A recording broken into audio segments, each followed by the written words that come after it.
नमस्कार। ग्रहों की गोचर स्थिति पर रेगुलर वीडियो पाने के लिए साप्ताहिक राशिफल, मासिक राशिफल, त्रैमासिक राशिफल और ग्रहों के बाकी गोचर पर भी रेगुलर अपडेट्स पाने के लिए, जिसके हिसाब से आप अपने जीवन में थोड़ी गाइडेंस प्राप्त कर सके, इसके लिए मेरे चैनल को अवश्य सब्सक्राइब करें। जिन लोगों ने सब्सक्राइब कर रखा है वो ऑल ये जो नोटिफिकेशन सेटिंग होती है इसको क्लिक करें, क्योंकि कभी कभी कुछ लोग बोलते हैं उनको नोटिफिकेशन नहीं मिलती। आशा करता हूं चैनल को सब्सक्राइब करेंगे और रेगुलर वीडियोस अवश्य आप देखेंगे। नमस्कार। ओम गणेशाय नमः। ओम नमः शिवाय। मैं निखिल ज्योतिष आचार्य आप सभी का मेरे चैनल पर पुनः स्वागत करता हूं। आशा करता हूं कि आप सभी स्वस्थ होंगे। महादेव की कृपा आप सभी पर सदैव बनी रहे। ये वीडियो कर्क यानी कि कैंसर के लिए बहुत ही विशेष है, क्योंकि वीडियो 4 ग्रहों के प्रभाव के बारे में है, सम्मिलित। राहु, केतु, गुरु और शनि। कब से लेकर कब तक? जून से दिसंबर 2026। समय सबसे बलवान होता है और समय सबसे बड़ा गुरु होता है। ये जो लाइन है ये बहुत महत्वपूर्ण है। और ज्योतिष में अगर 4 ग्रह आपके समय को निर्धारित करते हैं बड़े लेवल पर, तो वो केवल ये 4 ही हैं: बृहस्पति, केतु, राहु और शनि। नवग्रह हैं ज्योतिष में, और जो बाकी 4 ग्रह हैं उनकी भी विशेषता बहुत है, लेकिन ये 4 ऐसे ग्रह हैं जो एक राशि में बहुत लंबा टाइम या एक भाव में बहुत लंबा टाइम गुजारते हैं, इसीलिए बहुत चीजों को निर्धारित करते हैं। कालः पचति भूतानि, यानी कि काल एक ऐसी चीज है जो अपने अंदर हर चीज को समा लेता है, और यही 4 ग्रह हैं जो काल निर्धारित करते हैं, काल निर्णय करते हैं। इसीलिए इनकी विशेषता ज्योतिष में बहुत है। और यहां पर अगर हम देखें तो आपके लिए जब देवगुरु बृहस्पति का राशि परिवर्तन होगा, अब सारे ग्रह तो नहीं बदल रहे राशि, लेकिन जब देवगुरु बृहस्पति आपके लग्न में आएंगे, जो उनके परस्पर संबंध है बाकी 3 ग्रहों से, वो बदल जाएंगे। तो 3 प्रमुख योग बन रहे हैं। पहला, बृहस्पति का प्रभाव शनि पर होगा और ये नव पंचम योग बन रहा है, तो आपका ये धर्म त्रिकोण जो है वो एक्टिवेट हो रहा है, या खैर उस पर बाद में आता हूं, लेकिन आपका और आपका भाग्य स्थान जो है वो डबल एक्टिवेट हो रहा है, क्योंकि शनि है और बृहस्पति का प्रभाव है। दूसरा योग बन रहा है राहु और बृहस्पति का, जो षडाष्टक योग है। ये थोड़ा क्रिटिकल हो सकता है, अच्छा और बुरा दोधारी तलवार होगी। और तीसरा योग बन रहा है बृहस्पति और केतु का, 2/12 की एक्सेस का योग। इसमें बृहस्पति केतु की तरफ जा रहे हैं और केतु क्योंकि वक्री चलते हैं तो बृहस्पति की तरफ आ रहे हैं। तो ये 3 प्रमुख योग हैं जिनकी हम चर्चा करेंगे इस वीडियो में। लग्न राशि या चंद्र राशि अगर आपकी कर्क है तो दोनों ही देख सकते हैं, अलग अलग राशिफल नहीं बन सकते। जहां से सूट रिलेट ज्यादा आपको करता है वहां से देखिए। व्यक्तिगत तौर पे मेरा मानना है लग्न से यदि आप देखते हैं तो अच्छा है। इनकेस नहीं पता है लग्न राशि, तो आप अपनी चंद्र राशि से भी इसको देख सकते हैं। तो शुरू करते हैं इस बहुत ही महत्वपूर्ण राशिफल का। पहले हम देखेंगे नवपंचम योग के बारे में। शुरू करते हैं शनि और गुरु के नवपंचम योग के साथ। शनि महाराज और गुरु महाराज का नवपंचम योग है, क्योंकि एक दूसरे से नवपंचम में बैठे हैं। आपका धर्म त्रिकोण जो है वो एक्टिवेट हो रहा है, और सबसे बड़ी बात है आपका नवम भाव बहुत ज्यादा प्रभावित हो रहा है। तो पहले उसकी बात करते हैं। शनि काल है तो बृहस्पति भाग्य है। जब भी ये दोनों मिलकर किसी एक भाव को बहुत प्रभावित करते हैं, वो भाव की श्रेष्ठता सामने आ जाती है। तो अभी आपका कौन सा भाव प्रभावित हो रहा है? आपका नवम भाव प्रभावित हो रहा है। तो खैर, मैं बृहस्पति महाराज की जब वीडियो बनाई थी तो उसमें मैंने कहा ही होगा कि भाग्य आदि बहुत साथ देगा, क्योंकि भाग्येश है, भाग्य के कारक हैं, लग्न में आकर बैठ रहे हैं, उच्च के हो रहे हैं। लेकिन वो सारी चीजें के साथ, उन सब चीजों के साथ देवगुरु बृहस्पति शनि को देख रहे हैं, तो नवम भाव का डबल एक्टिवेशन, यानी कि ये भाग्य बढ़ने वाला नहीं, ये भाग्य बदलने वाला वर्ष है। ये 6 महीने तो आपका भाग्य, खैर बृहस्पति दोबारा आई थिंक जनवरी में यहीं पे आ जाएंगे कुछ टाइम यहां बिताने के बाद। तो ये 1 साल मोटे मोटे तौर पर भाग्य बहुत साथ देगा। शनि भाग्य स्थान में है, लेकिन शनि कर्म के कारक हैं, और ये दिखाता है कि आप जितना कार्य करेंगे, जितनी मेहनत करेंगे, भाग्य उससे डबल आपका इस यहां पर एक साल में साथ देने वाला है। खैर अभी हम 6 महीने की बात करें, लेकिन ये जो योग है एक साल के लिए ही प्रभावित है। ज्योतिष का फायदा क्या होता है? ज्योतिष का फायदा होता है कि आप समझ सके कि कौन सा टाइम, कौन सा एरिया आपके लिए अच्छा है। तो यहां पे बिना मेहनत के कुछ नहीं होता। ज्योतिष खुद पूरा कर्म आधारित है। ज्योतिष में कर्मों को गाइडेंस दी जाती है। ज्योतिष कोई जादू टोना नहीं है। अब कुछ लोग बना देते हैं उसको, तो हम कुछ नहीं कर सकते। हर एरिया में इस प्रकार के लोग होते हैं जो आपको चुटकी बजाकर चीजें ठीक कर देते हैं। अब आप डेंटिस्ट के पास जाएंगे, अपना रूट कैनाल कराएंगे, इम्प्लांट कराएंगे, अच्छा डेंटिस्ट होगा, तो वो टाइम भी लेगा, आपको बताएगा भी सब कुछ। अब इंडिया में अगर आप रहे हो तो आपने कई बार देखा होगा, रोड साइड पे भी दांत बदलने वाले बैठते हैं। वो आपको 50 रुपए में कर देंगे, जो काम शायद डेंटिस्ट के यहाँ पे बहुत महंगा हो, लेकिन वो डेंटिस्ट के यहाँ पे एकदम सही होगा। वो किस प्रकार से करेंगे कोई गारंटी नहीं। तो इसलिए कर्मों की प्रधानता होती है ज्योतिष में भी, और कर्मों को गाइड करने वाला होता है ज्योतिष। तो यहाँ पे अपने कर्मों पर प्रभाव देना शुरू कर दीजिए। यानी कि अब लेड बैक एटीट्यूड नहीं चलेगा, अब डिले नहीं करने, अब कल करेंगे, कल सीखेंगे, परसों सीखेंगे, नहीं करना। अगर आपको इस नवपंचम योग का लाभ उठाना है, अगर आपको अपने भाग्य स्थान के स्ट्रांग होने का लाभ उठाना है, then you have to leave the laid back attitude. आपको कुछ रिस्क लेने पड़ेंगे। सबसे महत्वपूर्ण चीज है, शनि क्या है? समय के कारक है।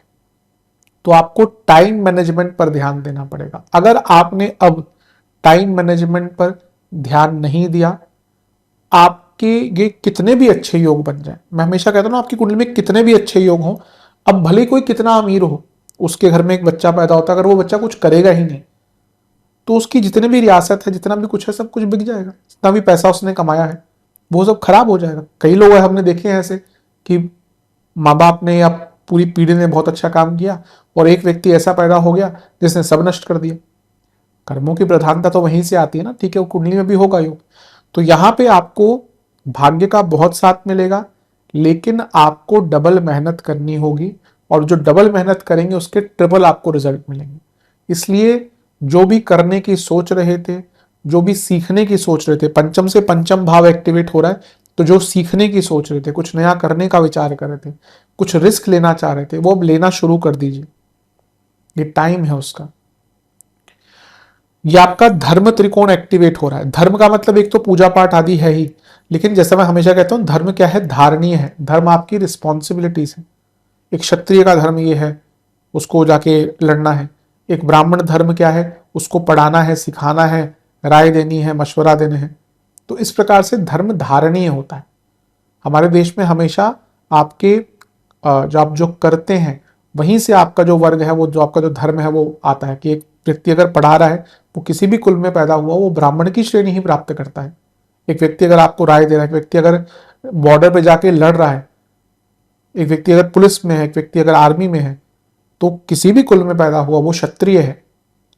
तो धर्म धारणीय होता है, और उस प्रकार से धर्म आपकी रिस्पॉन्सिबिलिटी होती है। तो रिस्पॉन्सिबल बनना शुरू कर दीजिए। मैं हमेशा कहता हूं, कर्क वाले what they lack is leadership quality. उनको काम भी आता है, मेहनती भी होते हैं, बट उनको हमेशा कि कोई बोल दे तब करें, लेड बैक एटीट्यूड होता है ना। तो यहां पे you have to change yourself. हर लग्न की अपनी कमियां होती हैं, अपनी खूबियां होती हैं। तो ज्योतिष का काम क्या है? ज्योतिष जो विद्या है, ये क्यों है? इसका काम ही यह है कि अपने आप को पहचानें, अपनी गलतियों को सुधारें, अपने अच्छे पॉइंट्स को निखारें। तो यहां पे बी मोर रिस्पॉन्सिबल, अपने काम में डूब जाइए। आप जो भी करते हैं, आप स्टूडेंट हैं, आप कुछ भी हैं, उसमें डूब जाइए। यकीन मानिए, आने वाले 5-6 महीने के बाद फिर आपको दोबारा पलटकर नहीं देखना पड़ेगा। एक लाइन है, आई थिंक गौतम बुद्ध, महात्मा बुद्ध जी ने दी थी कि आप जो काम जितनी श्रद्धा से करेंगे, या जितनी ज्यादा श्रद्धा से करेंगे, वो उतना ही श्रेष्ठ रिजल्ट देगा, वो इतना ही श्रेष्ठ बन जाएगा। हम किसी काम में अगर एकदम बिलीफ से करते हैं ना, हाँ ये हो जाएगा, हमारी श्रद्धा है उसमें, तो काम हो जाएगा। अब पहले सोचते हैं, अरे क्या होगा, पता नहीं बनेगा नहीं बनेगा, तो वहीं पे सारी ऊर्जा खत्म हो जाती है। तो आप जो भी अपने जीवन में कर रहे हैं, उसमें श्रद्धा युक्त हो जाइए। यकीन मानिए, 5-6 महीने के बाद आपका जीवन उस पर्टिकुलर एरिया में निखर कर सामने आएगा।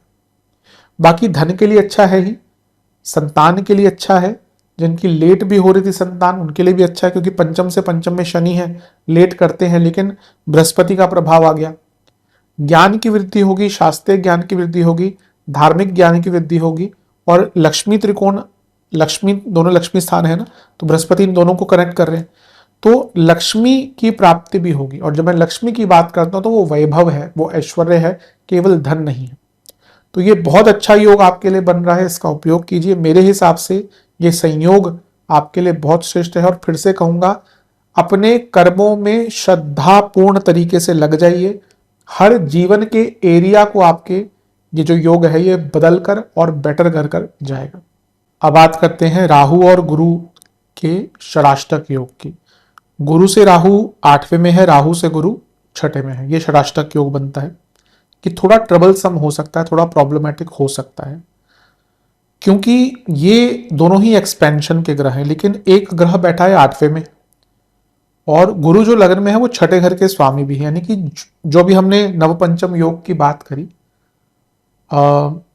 उसका लाभ नहीं उठ पाएगा, नहीं मिल पाएगा आपको, अगर आपने अपने व्यवहार को बदलना शुरू नहीं किया। तो आपको अपने व्यवहार में, अपने काम करने के शैली में बहुत बदलाव लाने पड़ेंगे।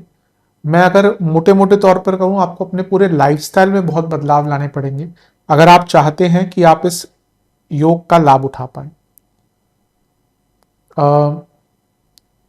एक लाइन है कि छोटे छोटे त्याग से आपका व्यवहार बनता है, और ये इस समय आपके लिए बहुत इंपॉर्टेंट लाइन है।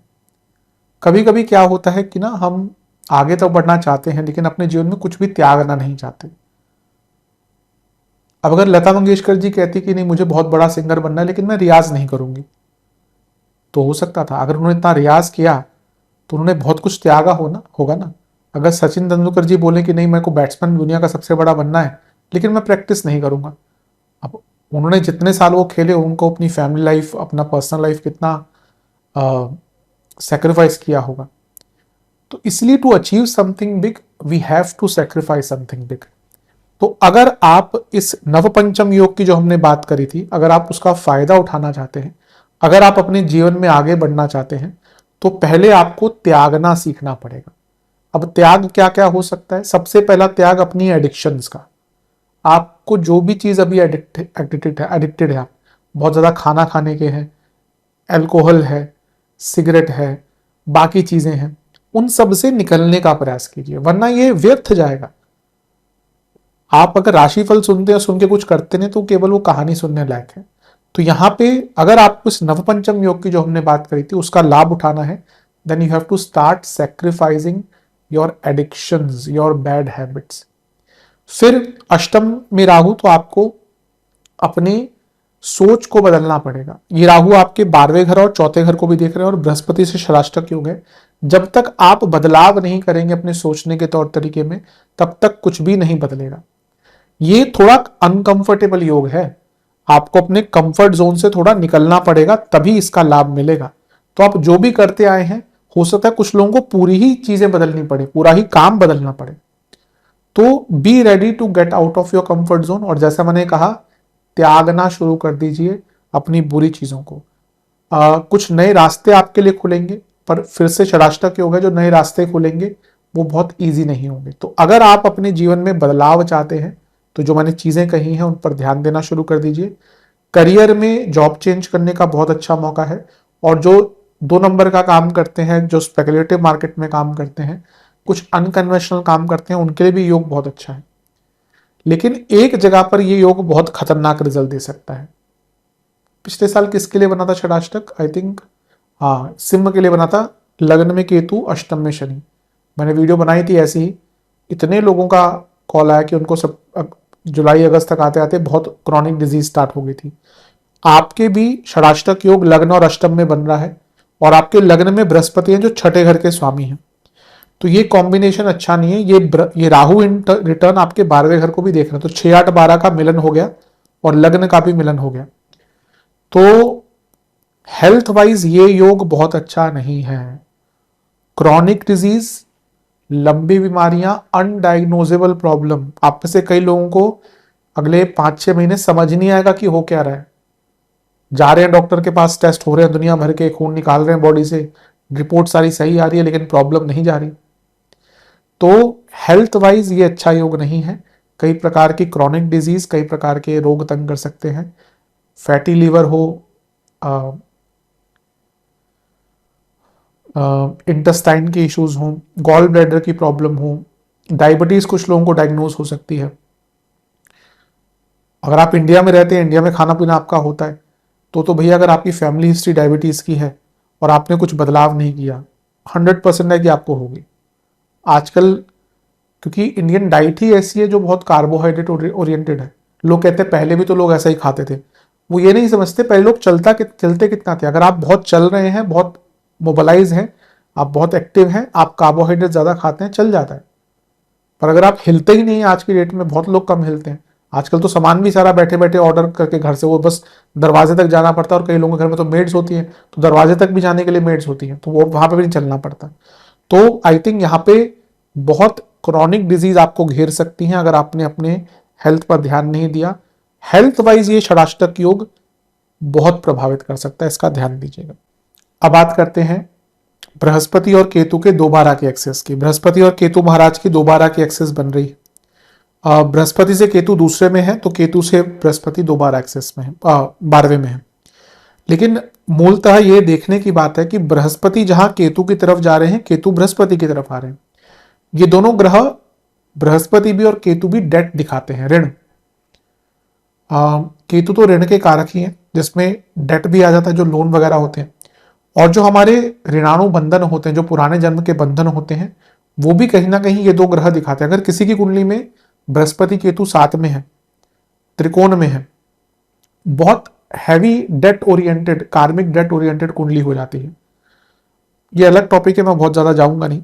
लेकिन यहां पे अगर हम थोड़ा सा आगे जाके देखें तो केतु लग्न में आने के लिए तत्पर है। तो this is the time to invent, reinvent and innovate. आपको ये इससे अच्छा मौका नहीं मिल सकता।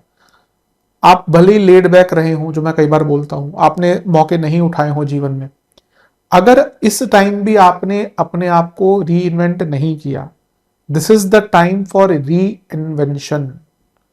बृहस्पति बृहत ज्ञान है और केतु उनकी तरफ जा रहे हैं। केतु सूक्ष्म ज्ञान है, बृहस्पति उनकी तरफ आ रहे हैं। तो ये समय है जब आप अपने जीवन को बहुत बड़े स्तर पर लेके जा सकते हैं, बहुत अच्छा बना सकते हैं। बट उसके लिए आपको इन्वेंट करना पड़ेगा, इनोवेट करना पड़ेगा, री इन्वेंट करना पड़ेगा। किस चीज को? पहले अपने आप को, लग्न, फिर अपनी प्रैक्टिकल नॉलेज को, अपने करियर को, अपने स्किल्स को, अपने ओवरऑल ग्रोथ को, अपनी ओवरऑल स्किल्स को, अपनी ओवरऑल नॉलेज को। You have to be innovative. एक लाइन है कि innovation is something that distinguishes a leader and a follower, या is a difference between a leader and a follower. तो यहां पे आपको अपने हर एरिया में innovation, invention, reinvention introduce करना पड़ेगा। आप स्टूडेंट हो, जॉब करते हो, बिजनेस करते हो, हाथ पे हाथ धरने का टाइम नहीं है। अपनी स्किल को इतना बढ़ा लीजिए कि आगे कोई फिर आपका हाथ पकड़ ना पाए। ये एक ऐसा समय है जब आपको बहुत बहुत कुछ अपने आप ही सीखने को मिल सकता है। आप देखेंगे ऑलरेडी वो होना शुरू हो गया होगी। आपकी जीवन की सिचुएशंस बदल रही होंगी, रिस्पॉन्सिबिलिटीज बदल रही होंगी, एरियाज बदल रहे होंगे, और उसके दम पर आपको अपने जीवन को बदलने का मौका मिलेगा। बृहस्पति, जैसे मैंने कहा, बृहत ज्ञान, तो केतु सूक्ष्म ज्ञान। ये मौका हाथ से जाने मत दीजिए, आपके लिए बहुत श्रेष्ठ समय है। एक चीज मैं बताऊंगा जिससे आपको बहुत ध्यान देना है, जिस पर केतु दूसरे घर के, बृहस्पति उनको अप्रोच कर रहे हैं कि बृहस्पति छठे घर के स्वामी हैं। अगर कोई लोन की रिक्वायरमेंट नहीं है, यहां पे मैं फाइनेंशियल लोन की बात कर रहा हूं, ये मैं उस वाले ऋण की बात नहीं कर रहा। अगले 5-6 महीने कोई ऋण मत लीजिएगा। अगर अनिवार्य नहीं है तो बिल्कुल मत लीजिएगा। कभी कभी होता है कि भी लेना ही पड़ रहा, भाई बिजनेस करते हैं, बार बार पैसा चाहिए होता है, अलग बात है। लेकिन अदरवाइज मैं कहूंगा अगले 6 महीने ऋण मत लीजिएगा। क्योंकि एक बार ऋण आपने लिया तो बढ़ता जाएगा और कभी कभी ऐसा भी हो सकता है फालतू के ऋण व्यक्ति के ऊपर चढ़ जाते हैं। दूसरा, अपनी वाणी में भी आपको बहुत बदलाव लाना है। ये आपका दूसरा भाव और लग्न एक्टिवेट हो गया है, आप बहुत ज्यादा बोलना भी शुरू कर सकते हैं और कभी कभी केतु दूसरे घर में, आप ज्यादा बोलते हैं तो ज्यादा अर्थहीन लगते हैं। तो बोलना कम शुरू कीजिए, काम करना ज्यादा शुरू कर दीजिए और फिर से कहूंगा, इनोवेट, री इन्वेंट इन और देन ट्रांसफॉर्म। तो ये हर एरिया में एप्लीकेबल है। बृहस्पति लग्न में है, दूसरे घर में केतु, फिर से अपने खाने पीने पर बहुत ध्यान दीजिए। और दूसरा, कोई लोन फालतू का मत लीजिए। तो ओवरऑल देखा जाए, ये जो 3 योग बन रहे हैं और जो परिस्थिति बदल रही है केवल बृहस्पति के गोचर से, ये बहुत महत्वपूर्ण है आपके जीवन में। इन सब एरियाज पर काम कीजिए और जो जो अच्छे एरियाज हैं उनको, उनका लाभ उठाइए, जो जो बुरे एरियाज हैं उनसे बच के रहिए। आशा करता हूं वीडियो काम आएगा। चैनल पर नए सब्सक्राइब कीजिए, वीडियो को लाइक कीजिए। मिलता हूं अगली वीडियो में, तब तक के लिए ओम नमः शिवाय।